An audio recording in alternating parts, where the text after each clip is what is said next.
There's a lot of advice about how to make your first million, but most of it isn't worth it. Starting with a common tip that feels like it should make sense. Take Ryan Kaji, who earned over $20 million last year as an 11-year-old. When you hear he has over 35 million YouTube subscribers, you might think, I need to build a massive audience too. But be careful. You are going to waste a lot of time if you're just chasing the numbers. For example, my social media following is tiny compared to Ryan's, but I've still managed to build a multi-million-dollar business. The truth is, it doesn't matter how big your audience is if you have the wrong kind of people. There's a reason you won't find a video of me lounging on the beach talking about passive income, because someone who wants that isn't a good fit for me. But the good news is, you don't need a big audience if you can get ultra specific on your ideal client. In LZ land, that's Mara. She wants to build her own business, but she doesn't expect me to hand her success wrapped in a bow. She's ready and excited to do the work. When you create content, make it for your own Mara. Know their job, age, hobbies, heck, even know their favorite TV show. But I get it. It's hard to believe you can make enough money when you're talking to just one Mara versus 1,000 strangers. But look at Red Bull. Instead of trying to appeal to a broad demographic like other drink companies, they focus on just one type of person, a risk taker. Marketing only to adventurous sportsmen became the key to their $8 billion per year success. I wouldn't be too mad about that. If you deliver quality content to the right people, you can stop worrying about how big of an audience you have or don't have. But that doesn't mean we've gotten rid of all your worries. Trust me, I have made this next mistake too. When I wrote my first sales page, I followed a common formula from advertising books, but it flopped. If you ever think, I checked all the boxes, how did I fail? Take a look at the greatest film ever made. It was created by a first-time director. When asked how he did it, Orson Welles said, ignorance.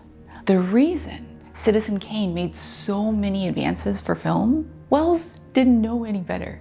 Absolutely, education is important, but I didn't get better at sales pages until I got an actual customer on the phone and asked them for real-time feedback. That's how I finally realized the flow of my page didn't make sense at all. That one experience was more effective than months of reading and research. My next course launch, my sales page made 5 times more. High five to real-time learning and results. If you are waiting to learn just one more thing before you get started, let me tell you as your big sister, no. The worst thing you can do is to stagnate in a bubble of learning. Instead, start now. Then keep learning as part of your growth. Which brings us to a mistake that will earn you praise at first, but cripple your business in the long run. Look at the unfortunate story of Marissa Mayer. She had just become the CEO of Yahoo, with everyone praising her goal of bringing an iconic company back to greatness. But 5 years later, she'd fallen short on everything. Now, don't get me wrong. Setting goals for your business isn't a bad thing. The problem is when those goals aren't based on substance. Like when Coca-Cola set a goal of creating a new formula to compete with Pepsi. But when New Coke launched, people hated it. I mean, really hated it. There were protests, petitions, even boycotts. Because Coke made a big mistake. Their customers already had an attachment to the traditional flavor, which Coke already knew. By ignoring the data, they paid the price. You might be wondering, what does my business have to do with a massive corporation like Coke? The answer is more than you might think. For example, let's say you set a goal to hit 5 figures every month, but you haven't even hit 4 figures yet. Yet, when you don't hit that goal by your deadline, you feel discouraged. Maybe you even quit. But setting a forced goal isn't the only way your business can be harmed. Imagine you actually do hit 5 figures. That's great, right? But because you achieved your objective, you coast the rest of the month, even though a 6-figure month might have been within your reach. That's why I don't love setting goals most of the time.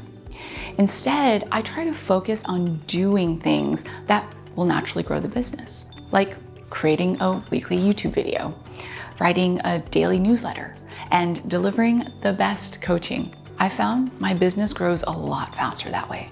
Plus, I don't get freaked out by being off track. Even though it feels counterintuitive, your business will probably grow faster when you focus not on forced goals, but on things that drive natural growth. However, the longevity of your business depends on ignoring this common advice. If you have Netflix, you've probably seen snippets of a reality show called Selling Sunset. To be honest, this is one of my guilty pleasures. It's fun to see fancily dressed real estate agents show off multi-million-dollar mansions. But the message behind the show's extravagance is the fancier you appear, the more successful you'll be. Hey, I get it. Wearing fancy designer clothes and driving a really nice car feels good. It might even have people saying, dang, she's doing well. But it's not going to help your business be successful in the long run. Take the story of my first million. When I hit that 7-figure number, I was living in a not fancy Bronx apartment. Any money I made went right back into my business. On the outside, I looked as far from a millionaire as you can get, but that didn't matter. All I wanted was to build the best business. But I'm not saying you need to be Warren Buffett level thrifty either. For example, you might be able to relate. Growing up, my parents cut my hair because it felt like such a splurge to get a professional haircut. But now I have Glam Squad come to my apartment to do it. This way I get a cut that makes me feel good, plus I don't have to leave Falco. The point is, how you present yourself is not the most important thing. People will trust you more based on the connection you have, not how fancy you appear. But please don't make the way too common mistake of nonstop hustling. Sure, hard work is important. Steven used to come home at 2 a.m. to find me still hunched over my computer typing. That's how I built the foundation for my business. But that mentality is not going to solve everything. For example, imagine you just met a potential romantic partner. Would you rather make the decision to marry them after an epic 24-hour date or after a year of slowly getting to know each other? The truth is, some things just take time. Nothing hit home that interaction harder than this conversation I had with a client. She told me she rolled her eyes when she first saw my content. What does this young woman know that I don't? But she kept seeing my content day after day for over 4 years. That's when she finally made the decision to hire me. No amount of faster hustle could have made that sale happen.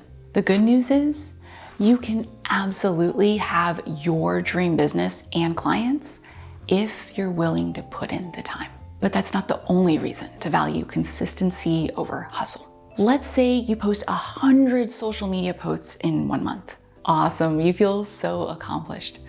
But the next month, you only post 1 or 2 posts because you are burned out. It's better to be slower and steady than to not finish the race at all. But even if you don't waste time on avoidable mistakes, building your dream business isn't easy. There's just so much we aren't taught, especially when it comes to money. That's why I share 7 money rules to make your first million in this next video. No one talks about these, but they could make the difference between having the income of your dreams versus staying stuck in an unfulfilling job.